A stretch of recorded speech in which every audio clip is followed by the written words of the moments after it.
Hello dear friends, welcome to this very important video. आज के इस वीडियो में बात करने वाले हैं इंडियन नेवी में वैकेंसीज आपकी हाल ही में नोटिफिकेशन के माध्यम से लॉन्च की गई हैं। तो कितनी पोस्ट हैं, फॉर्म अप्लाई कैसे करना है, एजुकेशनल क्वालिफिकेशन क्या रहने वाली है, कौन कौन अप्लाई कर सकता है, एज लिमिट क्या है, सारे क्वेश्चंस का जवाब मैं आपको स्टेप बाय स्टेप दूंगा। अभी हाल में एक नोटिस जारी किया जा रहा है और काफी लोगों ने सब वीडियोस भी बनाए हैं कि अग्निवीर को परमानेंट किया जा रहा है। क्या कुछ इसके बारे में पूरी जानकारी मैं समझाने का प्रयास करता हूं। बेसिकली इसके बारे में बात करता हूं, ऑफिशियली कोई नोटिस नहीं है, ठीक है। तो आपको ये सारी चीजें बताऊंगा, पहले इसके बारे में थोड़ी सी बात कर लेते हैं। सभी साथी ध्यान दें, इसके बारे में बात करता हूं। आपको काफी सारे डाउट्स यहां पर आपके क्लियर होने वाले हैं। फटाफट से एक बार सभी साथी वीडियो को शेयर जरूर कर दीजिएगा ताकि और भी बंधु इसका फायदा ले सके, ठीक है। चलिए,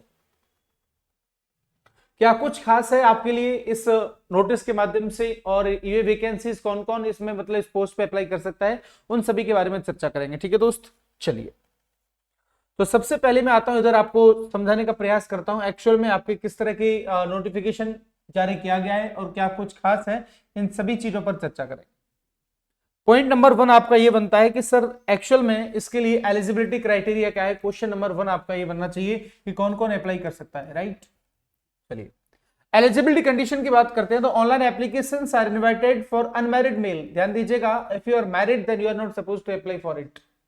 एंड अनमैरिड फीमेल, बात को सुनना ध्यान से, अनमैरिड मेल होना चाहिए, अनमैरिड फीमेल होना चाहिए। Candidates who fulfil eligibility conditions as laid down by the government of India for Agniveer SSR intake 2 2025, 1 2026 and 2 2026 batch. यानी ध्यान दीजिएगा कि जो वैकेंसीज है वो आपकी 2025 और 2026 बैच के लिए इनटेक आपका लिया जा रहा है, ठीक है। चलिए, the eligibility criteria and broad terms and conditions are laid down here in below. जो आपके लिए क्वालिफिकेशंस, जो भी आपकी चीजें होनी चाहिए, उनकी प्रॉपर मैं आपको एक्सप्लेन करने का प्रयास करता हूं। एजुकेशनल क्वालिफिकेशन की बात करते हैं, 10+2 with mathematics physics from boards of second education recognised by ministry of education government of India with in minimum 50% of marks aggregate. यानी कि 50% मार्क्स आपके 10+2 में होना चाहिए, it is mandatory. Point number 1, pass 3 years diploma course in engineering, mechanical entry, automobiles, computer science, instrumental technology, information technology from central, state and union territory recognized polytechnic institute with 50% marks। 10+2 हो या फिर आपके पास कोई technical diploma हो किसी भी मतलब जो कि यूनिवर्सिटी से या यूनियन टेरिटरी का हो, मतलब जो कि स्टेट बोर्ड का हो, वो वैलिड होना चाहिए मिनिस्ट्री ऑफ एजुकेशन के माध्यम से। Point number 3, pass 2 years vocational course with non-vocational subject wise physics and mathematics from educational boards recognized by central, state and UT with 50% marks in aggregate। अगर आपके पास कोई वोकेशनल कोर्स है, समझ रहे हो, वो भी इसमें अप्लाई कर सकते हैं। तो ये चीज क्लियर कर दी गई, ठीक है। तो मैं समझता हूं इसमें आपको कोई डाउट नहीं होना चाहिए, यहां तक क्लियर है चीजें। आइए नेक्स्ट, अगले पॉइंट की बात करते हैं। सारी चीजों पर धीरे धीरे बात करेंगे, क्या कुछ पॉइंट्स इसमें खास हैं, क्या कुछ समझना है, ध्यान दीजिएगा। अगर किसी भी जगह पर आपको नोट्स देखने को मिलता है then you are suppose to read it out. क्या है, candidates who are appearing in class 12 boards exams of academic year 2022 to 2025 are also eligible to apply. अरे भाई मजा आ गया, यानी कि अगर आप 12th बोर्ड में अपीयरिंग हैं 2024-25 में, ध्यान दीजिएगा, वो भी इसे अप्लाई कर सकते हैं। मजे की बात है भाई, ठीक है। To apply provided they fulfil all other eligibility criteria, बाकी और भी जो एलिजिबिलिटी क्राइटेरिया है वो भी आपको फुलफिल कर रहा है, ठीक है। Such candidates however shall not be selected when they produce the original marksheet during the subsequent stages of recruitment process. Internet copy of marksheet not acceptable. यानी आपकी जानकारी के लिए बता दूं, अगर आपने पेपर दे दिया है, रिजल्ट आ चुका है, लेकिन मार्कशीट नहीं आई है, समझने का प्रयास कीजिएगा। यानी कि जब आपको वहां बुलाया जाएगा एग्जाम्स के बाद में, जब आपकी डॉक्यूमेंट वेरिफिकेशन होगा, तो वहां पर ओरिजिनल डॉक्यूमेंट की मतलब कॉपी चाहिए, कोई मतलब जो कि इंटरनेट कॉपी एक्सेप्टेबल नहीं है, ठीक है। ये चीज क्लियर कर रहे हैं। काफी सारे बच्चे डाउट्स में पूछते हैं कि सर मैंने अभी इस साल 12 दिया है, तो इसमें ये तो दे दिया है, आप अप्लाई कर सकते हो, लेकिन मार्कशीट ओरिजिनल उस समय पर चाहिए, नहीं होगी तो फिर आपको अलाउड नहीं किया जाएगा। नेक्स्ट, एज क्राइटेरिया की बात करते हैं सर, चीजों को समझिए। Agniveer 2025 batch candidate should be born between 1 September 2024 to 2029, ठीक है। अच्छा, 2004 से 29 फरवरी 2008, हेलो, यानी मेरी बात को सुनना, 1 सितंबर 2004 से कब तक, 29 फरवरी 2008 के बीच में हैं तो आप इससे एलिजिबल हैं। Agniveer 1 2026 candidates should be born between 1 Feb 2005 से 31 जुलाई 2008। यानी ध्यान दीजिएगा, आपका जो इनटेक 2025 है और 2026 है, दोनों की एज लिमिट यहां पर दे रखी है, क्लियर दिया हुआ है। पॉइंट नंबर सी की बात करते हैं। अग्निवीर 2026 यानी दूसरा 2026 का जो बैच है उसके लिए बच्चा 1 जुलाई 2005 से 31 दिसंबर 2008 के बीच में अगर आपकी मतलब डेट ऑफ बर्थ है, then you are most welcome, आप इसके लिए अप्लाई कर सकते हो, you are eligible for that. तो दूसरा क्वेश्चन यहां पर क्लियर हो जाता है कि एज क्राइटेरिया क्या है सर। पॉइंट नंबर 1 था आपका एजुकेशनल क्वालिफिकेशन, दूसरा है आपका एज लिमिट। नेक्स्ट सभी चीजों पर बात करेंगे, थोड़ा पेशेंस रखिएगा, सारी चीजें मैं आपको क्लियर कर दूंगा। हमेशा किसी भी एग्जाम्स का फॉर्म भर रहे हैं तो फर्स्ट ऑफ ऑल उसकी डायरेक्शन जरूर पढ़ें। Marital status: only unmarried Indian male and female candidate are eligible for enrollments as Agnivir in IM. Candidates will have to give a certificate of being unmarried. ध्यान दीजिएगा, आपके पास एक certificate भी आपको देना पड़ेगा। At the time of enrollment, Agnivirs shall not be permitted to marry during their entire tenure of 4 years in the हो भाई वाह, बहुत ही इंपॉर्टेंट पॉइंट है भाई, बहुत ही इंपॉर्टेंट। यानी 4 साल तक आप शादी और नहीं कर सकते। हेलो, आपको परमिशन नहीं दी जाएगी जब तक आप 4 साल तक आप इंडियन नेवी में हैं। By that time you are not suppose to get married. दोबारा सुन लो मेरी बात को ध्यान से, एक बार बहुत इंपॉर्टेंट बात कह दी यहां पे। क्या कहा गया है? Agniveer shall not be permitted to marry during their entire tenure of 4 years। समझ में आया नहीं आया? यानी 4 साल तक आप शादी नहीं कर सकते। इट इज वेरी क्लियर, लिखा हुआ है, बाद में आप सोचें। Candidate shall be dismissed from service if he और सी मैरीज ड्यूरिंग हिज टेन्योर और is found to be already married despite giving certificate of being unmarried। अगर आपने अपना सर्टिफिकेट लगाया कि मैं अनमैरिड हूं और आप मैरिड पाए जाते हैं, आपको डिसमिस कर दिया जाएगा। दूसरी बात, इस दौरान आप शादी भी नहीं कर सकते, राइट। बहुत ही इंपॉर्टेंट पॉइंट अगर देखा जाए तो। चलिए सारी बातों को समझते हुए आगे बढ़ेंगे। ड्यूरेशन ऑफ सर्विस क्या रहेगा, टर्म्स एंड कंडीशन क्या है, सभी चीजों पर बात करेंगे, काफी जरूरी है। The Agniveer shall be enrolled in the Indian Navy under the Navy Act 1957 for a period of 4 years. Agnivir would form a distinct rank different from any other existing rank and would be junior most rank in the Indian Navy। यानी सबसे छोटी जो post होती है उसके लिए आप apply कर रहे हैं, right. Indian Navy is not obliged to retain the Agnivirs beyond the engagement period of 4 years। यानी ऐसा नहीं है कि आपको बाधित किया जाए कि नहीं भाई साहब जो है कि आपको जो है कि सारी चीजें 4 साल के बाद भी ऐसा है कि मतलब एंगेजमेंट आपका है, उसके बाद में भी आप अगर करना चाहते हैं तो कर सकते हैं, ठीक है। ऐसा भी तो होता है ना कि 4 साल के बाद में कुछ लोग अपनी जो कि सेल्फ मतलब उसमें से रिटायरमेंट लेना चाहते हैं, कुछ लोग उसमें सर्विस को कंटिन्यू करते हैं, है ना। तो ये सारी चीजें। नेक्स्ट अब बात आती है सर लीव के बारे में बात करते हैं। 30 days leave per year shall be applicable for Agniveers. Additionally sick leave would be applicable based on medical advice of competent medical authority. यानी अगर मेडिकल आपको कोई दिक्कत है और मेडिकल अथॉरिटी ने बोल दिया तो फिर अलग से छुट्टी मिल सकती है। बेसिकली 30 दिन की छुट्टी है। पे अलाउंस एंड एलिड बेनिफिट्स, यानी कि आपकी जो पेमेंट का है और आपका जो अलग अलग बेनिफिट्स है वो क्या है। अग्निवीर्स will be paid a package of 30,000 per month with a fixed yearly increment। In addition, risk and hardships, dress and travel allowance will be paid। यानी अगर आपको मतलब कोई रिस्क हार्डशिप है, ड्रेस एंड ट्रेवल अलाउंस ये सब दिए जाएंगे, लेकिन बेसिकली आप 30,000 आपको दी जाएगी। देखो पूरा ग्राफ यहां पर दिया हुआ है। Agniveer shall be given a one time Seva Nidhi package comprising of monthly contribution along with the matching contribution by the government on completion their engagement period as indicated below. बात को सुनना ध्यान से। 30,000 रुपए मंथली दिए जाएंगे आपको, ठीक है। आगे की बात करते हैं सर, आपका इसमें इन हैंड 21,000 रुपए मिलेंगे आपको। कंट्रीब्यूशन जो आपका फंड है उसमें 9,000 रुपए जमा कर दिए जाएंगे और 9,000 आपको कौन देगा, सरकार देगी। हेलो, पैसे कितने मिलेंगे, ये बहुत बड़ा इंपॉर्टेंट पॉइंट है। 21,000 रुपए मिलेंगे आपको, बात को सुना ध्यान से। 9,000 रुपए आपकी सैलरी से जमा कर लिए जाएंगे और 9,000 उसमें आपकी मतलब जो है कि सरकार डालेगी, राइट। अच्छा जी। दूसरी साल आपको 33,000 रुपए दिए जाएंगे और 23,100 रुपए आपके हैंड में आएंगे। 9900 रुपए जमा कर ली जाएंगे और 9900 सरकार देगी। यानी आपके अकाउंट में बात करते हैं तो इस तरह से आपका तकरीबन 3600 रुपए मंथली जमा हो रहे हैं, ठीक है। समझ रहे मेरी बात को, सॉरी 36,000। आगे की बात करते हैं। चौथी ईयर में आपको ये चीज रिप्लाई होती है। आगे की मतलब कुल बात करें तो यहाँ पर ये आपका 5 लाख रुपए फंड आपका ये टोटल जमा हुआ और 5 लाख आपको सरकार दे रही है। तो इस तरह से आपका टोटल फंड 10 लाख रुपए हो जाता है, राइट। अच्छा जी।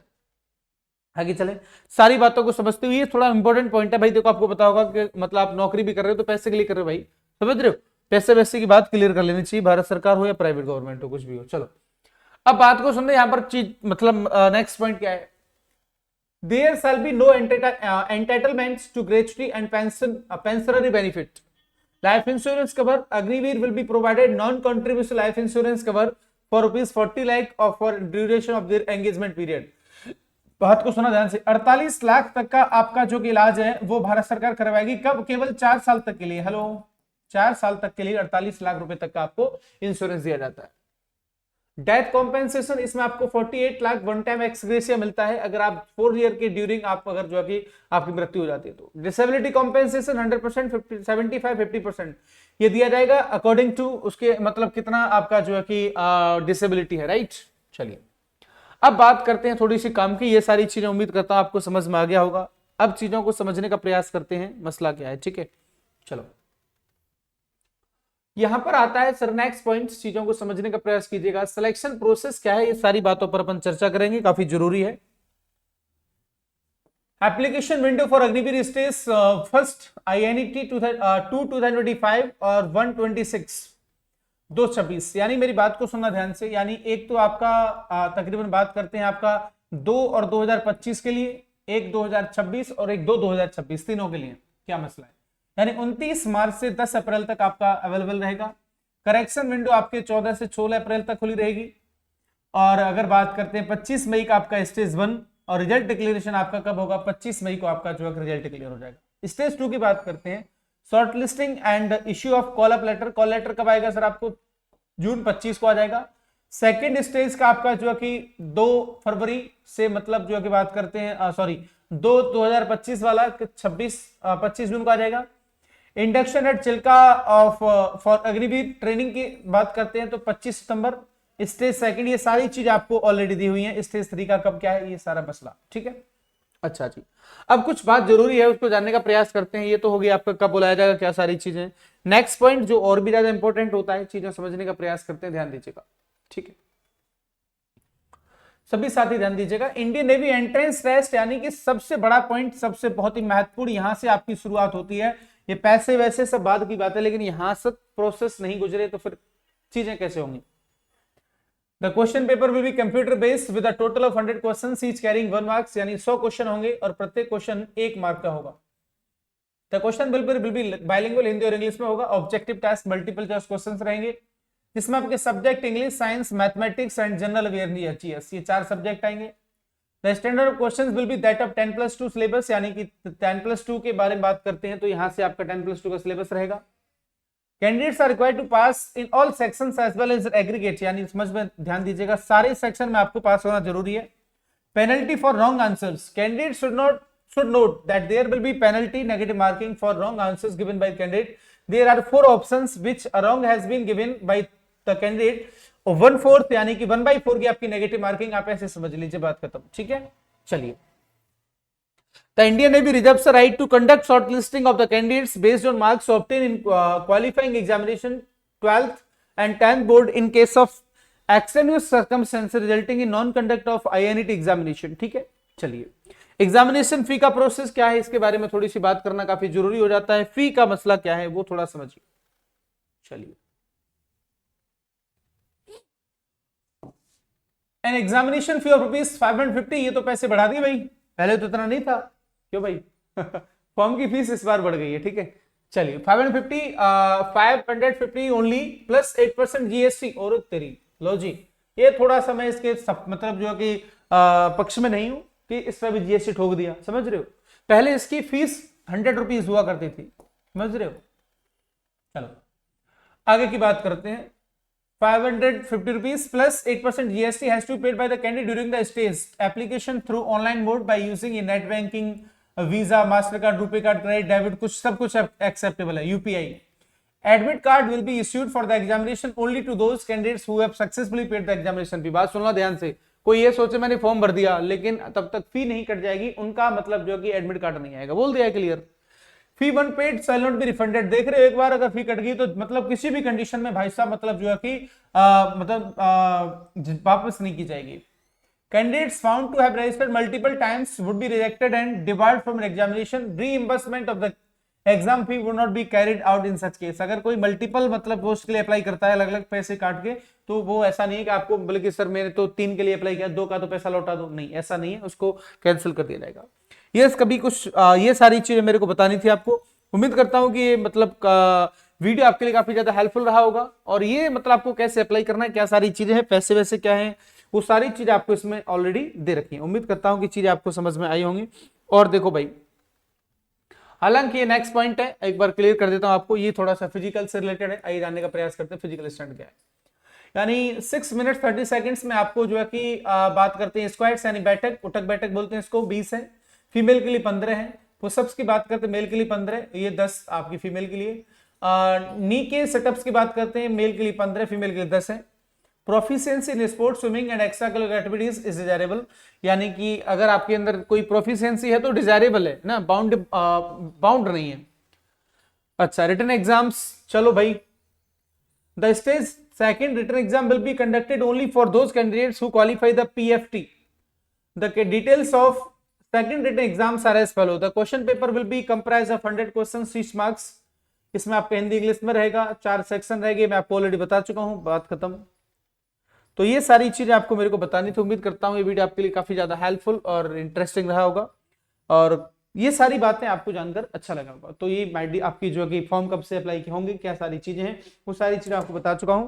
और आपकी जानकारी के बता दूं कि परमानेंट से संबंधित अभी कोई ऑफिशियली जानकारी मतलब ऑफिशियल नोटिस नहीं आया है। बाकी ये सब फर्जी फिजूल की बातें हैं कि मतलब ऐसा होगा वैसा होगा, एजम्पशन नहीं करना चाहिए, क्योंकि जो चीज ऑफिशियल होती है उस पर आप कोर्ट में भी जाके दावा कर सकते हैं, समझ रहे हो, क्योंकि आपके पास में ऑथेंटिक चीजें हैं, और ऑथेंटिक चीजें है ही नहीं, फिर आप फर्जी बात कर रहे हो, वो थोड़ा सा गलत हो जाता है। ठीक है, तो मैं ऐसा आपके जो भी वीडियो बनाता हूं जो एग्जाम ओरिएंटेड या फिर आपकी प्रॉपर नोटिस के माध्यम से चीजें बतानी चाहिए, मैं सभी से निवेदन करूंगा किसी प्रकार की फर्जी वीडियो न बनाएं। और चलिए, तो मिलते हैं आपसे नेक्स्ट वीडियो में। Thank you, love you all, take care, जय हिंद, जय भारत।